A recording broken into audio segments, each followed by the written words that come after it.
Olá, tudo bem?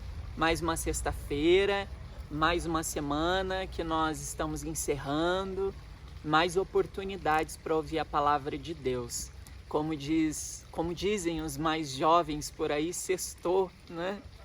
Eu estou usando essa expressão que eu estava me dirigindo aqui para o Lar São Judas Tadeu. Enquanto eu estava dirigindo, eu parei o carro ali no semáforo, bem em frente a uma loja no centro da cidade. Tinha uma menina toda alegre, dançando em frente ao espelho, pegou o celular assim, colocou sextou, falou bem alto. Eu achei aquilo muito divertido, muito espontâneo.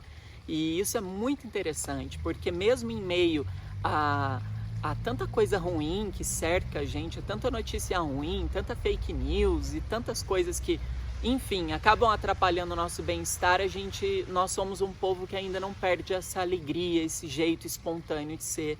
Então aqui nesse momento nós vamos sextar, mas é com a palavra de Deus, é com o Evangelho de nosso Senhor Jesus Cristo. O Senhor esteja convosco, Ele está no meio de nós. Proclamação do Evangelho de Jesus Cristo segundo Mateus. Glória a vós, Senhor. Naquele tempo disse Jesus aos seus discípulos: ouvi a parábola do semeador. Todo aquele que ouve a palavra do reino e não a compreende, vem o maligno e rouba o que foi semeado em seu coração. Este é o que foi semeado à beira do caminho. A semente que caiu em terreno pedregoso é aquele que ouve a palavra e logo recebe com alegria. Mas ele não tem raiz em si mesmo, é de momento. Quando chega o sofrimento ou a perseguição por causa da palavra, ele desiste logo. A semente que caiu no meio dos espinhos é aquele que ouve a palavra, mas as preocupações do mundo e a ilusão da riqueza sufocam a palavra e ele não dá fruto. A semente que caiu em boa terra é aquele que ouve a palavra e a compreende. Este produz fruto, um dá 100, outro 60 e outro 30. Palavra da salvação. Glória a vós, Senhor.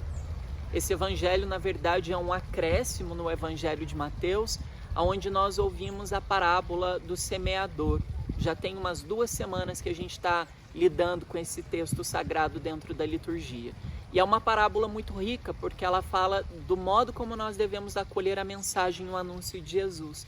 A semente, ela deve ser cultivada em bom terreno, bom solo. E esse bom solo é a abertura do nosso coração. Então, o texto até diz que a semente caiu em terreno pedregoso, que logo ele cresceu, mas depois ele não resiste, ele morre.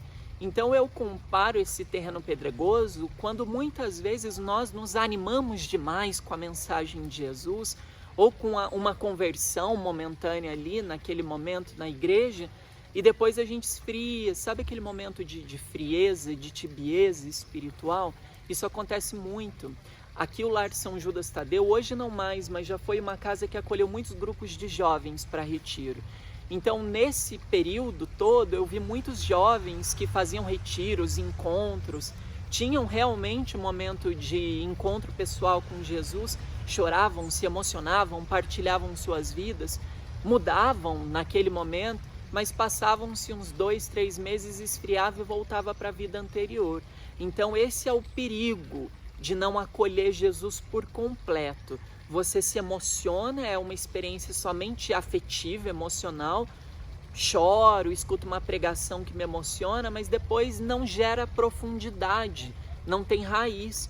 Então a verdadeira conversão, de repente você não vai se emocionar, não vai chorar como você sonhou num filme dos apóstolos, aquele apóstolo chorando quando mudou de vida, ou aquele testemunho de um pregador que você viu e te tocou. Eu queria passar por isso, experimentar isso. Não, cada um sente a fé de uma maneira, e eu penso que a conversão verdadeira, ela não vem por esses excessos, ela vem pela simplicidade, ela vem devagar, ela é uma onda calma, ela traz calma. Conversão é isso, ela vai acalmando as ansiedades, a mente agitada, a mente confusa, o coração impetuoso. Então a fé, ela vai aplainando, ela vai tranquilizando, ela vai gerando calmaria naquele coração, naquela alma. Então cuidado para você não ouvir algo que te chame a atenção e você falar, não, agora eu já não escuto mais esse tipo de música, eu não vou mais no churrasco da minha família porque lá eles tomam cerveja, ou porque eles escutam um estilo de música, esse estilo de música do diabo. Cuidado com isso. Geralmente isso é superficial, porque quem se converte, quem muda, não rejeita ninguém, nem exclui ninguém da sua vida, né? Tem grandes pregadores por aí que dizem isso, que falam que você tem que se afastar daqueles que pecam. Se a gente fosse se afastar de quem peca, a gente não podia mais viver, porque a gente também peca. Então, na verdade, nós temos é que abrir o nosso coração, deixar a conversão vir de mansinho, mudando as minhas atitudes. E sim, eu vou continuar indo naquele grupo da minha família, que de repente vai ouvir aquela música inadequada, ou vai falar algo inadequado, mas eu vou estar ali, porque eu não sou melhor do que eles. Porque ser uma pessoa religiosa não me torna uma pessoa melhor do que ninguém, ou mais especial do que ninguém, que não se mistura, que é mais pura do que o impuro. Nada disso. Eu vou continuar frequentando sim, porque a presença de Deus, ela deve ser difundida em todos os lugares. E você pode estar numa festa, brincar, se alegrar e não cometer nenhum excesso. Você pode ir num show, dançar, você pode ir num barzinho, você pode ir num restaurante, você pode viajar, você pode ser jovem, sabe?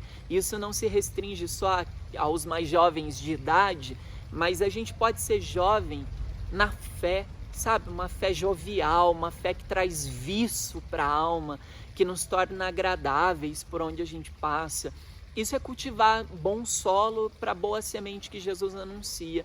Porque se a gente for realmente tão radical como muitos acabam se colocando, a gente não vai levar ninguém para Deus, a gente não apresenta uma imagem real de Deus, a gente deturpa a imagem dele e aí aquela semente que foi plantada, ela morre facinho, porque não foi plantada com amor, com integridade.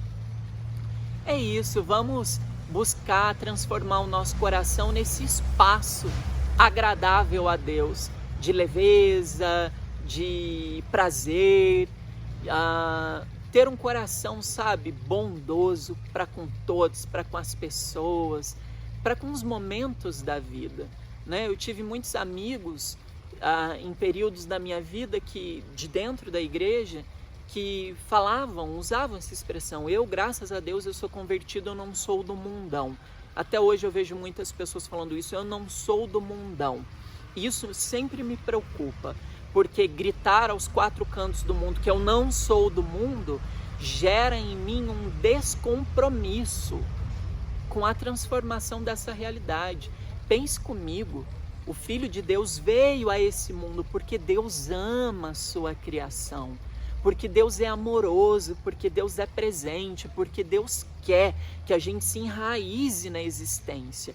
Então, como que eu vou ter raiva desse mundo? Ou eu vou querer morrer para quando eu morrer eu for para o céu, porque eu rezei muito, porque eu não fui igual ao meu irmão, porque ouvi falando assim, né? Naturalmente me vem uma lembrança e eu encerro com essa lembrança. Eu ouvi uma vez uma mãe muito aflita, que já faleceu. Essa mãe me procurou falando assim, Frei, minha filha se separou e eu estou sofrendo muito com isso. E eu acolhi ela de volta em casa. Só que eu tenho uma filha, Frei, que ela é ministra extraordinária da Eucaristia. E quando a minha filha se separou e eu acolhi a minha filha em casa, essa minha filha ligada à igreja, ela foi na minha casa, ela quebrou minha casa inteira. E ela disse que eu não podia acolher minha filha porque minha filha era uma adúltera, pecadora. E eu, por estar acolhendo ela, iria para o inferno junto com a minha filha. Então eu fiquei assim muito incomodado com essa fala, com esse sofrimento. Era uma mãe que estava sofrendo por uma atitude muito injusta, muito cruel daquela filha religiosa. Então você percebe que, desculpem muito barulho aqui, mas você pode notar que nessa fala de muitas pessoas religiosas se esconde muita crueldade, muita indiferença, muito julgamento, muito preconceito. Então tenha cuidado, sabe, com as pessoas que você admira, que você escuta, preste mais atenção. Se aquele discurso que aquela pessoa tem, ela exclui, aquele discurso julga, aquele discurso diminui alguém ou faz comparações porque aquela pessoa é pecadora, a gente não pode ser como ela. Cuidado, né? A verdadeira fé ela não pode caminhar por aí. Ela tem que ser agradável, ela tem que ser prazerosa.